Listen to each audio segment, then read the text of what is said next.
क्या तुम्हें पता है डिफरेंशिएशन का 60% क्वेश्चन डायरेक्ट फार्मूला पे अप्लाई होते हैं और वो फार्मूलाज कितने हैं? तो मात्र इतने। ठीक है, मात्र इतना फार्मूला आप सीख के जाओ और डिफरेंशिएशन का 60% क्वेश्चन फाइंड कर लो। चलो तो आज हम लोग रिवीजन करने वाले हैं डिफरेंशिएशन के सारे फार्मूलाज का और साथ में हम लोग अंत में देखेंगे एक क्वेश्चंस बनाने का सॉलिड ट्रिक। आखिर क्वेश्चंस को बनाया कैसे जाता है डिफरेंशिएशन में। क्लियर है कहानी? चलो बच्चा तो शुरू करते हैं हम लोग अपनी गेम को। तो देखो हमारे सामने कुछ फार्मूलाज लिखा हुआ है और कुछ फार्मूलाज अभी बचे हुए हैं, वो सारी चीज देखेंगे। सबसे पहले ये जो बोर्ड पे लिखा हुआ है इसके बारे में देख लेते हैं, कौन कौन सा किस किस तरीके के फार्मूलाज हैं।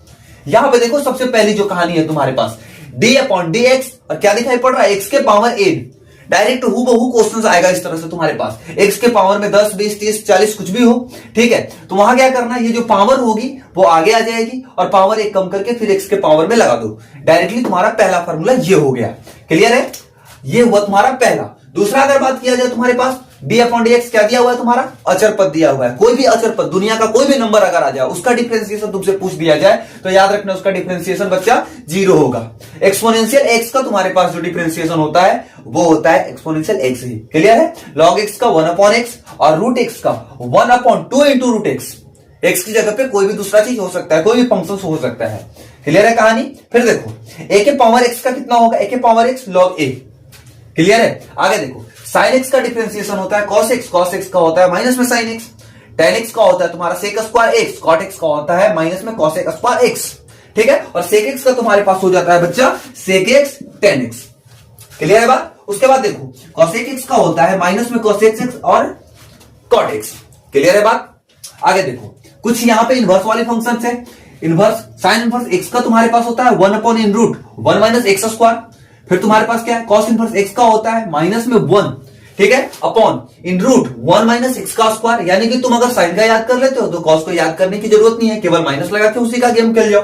अगर तुम टेन का याद कर लेते हो तो कॉट का याद करने की जरूरत नहीं है तुमको।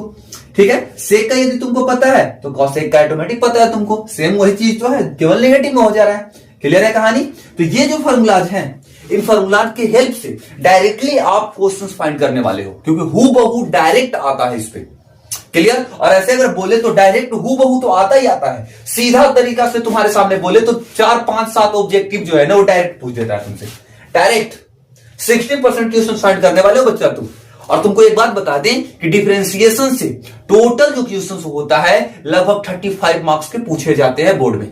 और ये 35 मार्क्स में से अगर हम तुम्हारे सामने इसकी बात बोले तो 10 से 12 नंबर तो डायरेक्ट अप्लाई होते हैं बच्चा, बिना क्वेश्चन सॉल्यूशन से। ये डायरेक्ट फार्मूला, तो फार्मूला तो छोड़ना मत, सारे फार्मूलाज को याद कर लेना। ठीक है, अब इसका स्क्रीनशॉट लो। अगला फार्मूला लिखते हैं हम लोग। तुम्हारे सामने जो है ना, अगर प्लस में माइनस में इनटू में या डिवाइड में, ठीक है ध्यान रखना इस चीज को। अगर मान लो कभी भी तुम्हारे सामने कोई डेरिवेटिव जो है अगर मान लो इस फॉर्म में आ जाए d/dx और फिर यहां पे मान लो यहां पे रहेगा a प्लस b, ये दो फंक्शन तुम्हारे पास है, तो ध्यान रखना क्या करना है तुम्हें, d/dx तुम्हें बनाना है किसका? तो सबसे पहले a का बना देना है, उसके बाद d/dx किसका बना देना है? b का बना देना है। ध्यान रखना यहां पे a और b हमने लिखा है, चलो हटा देते हैं a और b न लिख के हम यहां पे, चलो हम लिख देते हैं क्या, u और v। क्लियर? क्योंकि a और b जो होता है बच्चा अचर पद को रिप्रेजेंट ज्यादातर करता है, इसीलिए इस चीज को हटा ही देने में ज्यादा बेटर है।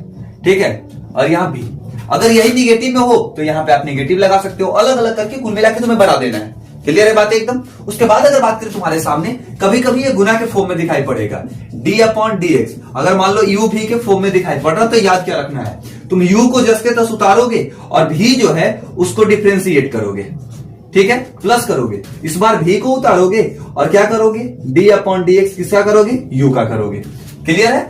उसके बाद कभी तुम्हारे सामने ये जो है वो दिखाई पड़ेगा बच्चा तुमको डिवाइड के फॉर्म में, u/v के फॉर्म में, तो वहां पे क्या करना है तुमको, तो ध्यान रखना नीचे वाला ये जो v दिखाई पड़ रहा है उस v का स्क्वायर कर देना। जो v नीचे वाला जो फंक्शन होगा उसका डायरेक्ट स्क्वायर कर देना और जिसको स्क्वायर करोगे उसी को उतार लेना यहां पे, और फिर अगला जो तुम्हारे सामने है उसको डिफरेंशिएट कर देना और माइनस लगाना यहां पे, और इस बार u को उतारना और v को डिफरेंशिएट कर देना। ठीक है, और ये फॉर्मूला अप्लाई कर सकते हो तुम डायरेक्टली। हाँ एक बात और सुन लेना, डिफरेंशिएशन में एक बेहतरीन सा परफॉर्मेंस होता है चेन रूल। अब ये चेन रूल क्या होता है, सो सुनो। देखो, जब तुम्हारे सामने क्वेश्चन होगा, कभी एक ऐसा क्वेश्चन होगा जो सेम सीरीज में दिखाई पड़ेगा, जैसे मान लो ए रहा, ए के अंदर कुछ रहा बी, इसके अंदर भी रहा सी, इसके अंदर रहा डी, और इस तरह से फंक्शंस तुम्हारे सामने रहे, तो ध्यान क्या रखोगे, ये वाला जो पार्ट है इसका पहले डिफरेंशिएशन डायरेक्ट फार्मूला में देखोगे कि इसका डिफरेंशिएशन क्या होता है, इसका डिफरेंशिएशन लिखोगे और एक्स की जगह पे ये पूरा चीज को पुट करोगे। इसका खत्म होने के बाद फिर इंटू लेके आओगे और फिर तुम बी को उठाओगे और इसका डिफरेंशिएशन करोगे और एक्स की जगह ये पूरा टर्म लिखोगे। फिर इसी तरह से सी की जगह पे लिखोगे, उसी तरह से ये लिखोगे। क्लियर है कहानी? तो ऐसे चेन रूल बनेगा। ऐसे तो हम लोग बहुत सारे भी क्वेश्चंस करेंगे। नेक्स्ट वीडियो में हम तुम्हारे लिए मोस्ट वीवीआई क्वेश्चंस लेके आएंगे डिफरेंशिएशन का।